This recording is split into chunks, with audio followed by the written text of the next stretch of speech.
When I was a freshman, I took one climate change class, so I pretty much know everything about climate change. Climate change is the global occurrence in which climate patterns change. In layman's terms, God turned up the thermostat. The reason this occurs is because humans burn fossil fuels pumping carbon into the atmosphere.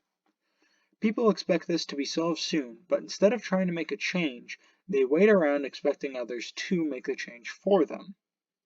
This has not worked yet, but I think it'll start working soon. In a college climate change class, there are 3 sections to climate change. Unless you're a Republican or religious, then there's one section. The first section talks about how people who are poor are more likely to suffer from the immediate problems of climate change, such as air pollution. The poorer you are, the less housing options you have. This leads to cheap housing. The cheaper the housing, the cheaper the land.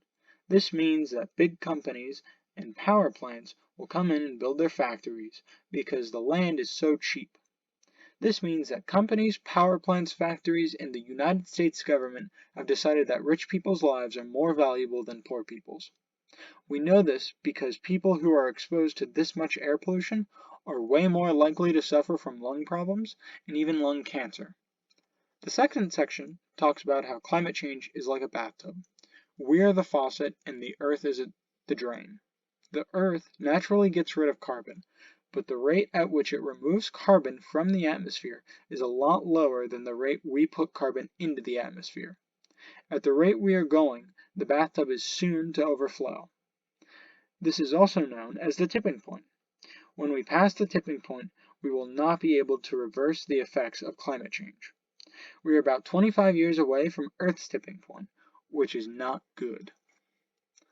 The third section talks about how we can stop climate change.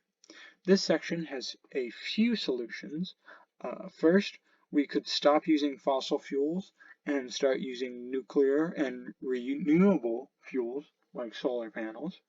The second option is we could just stop using energy altogether and we could bike around and bike to school and bike to work.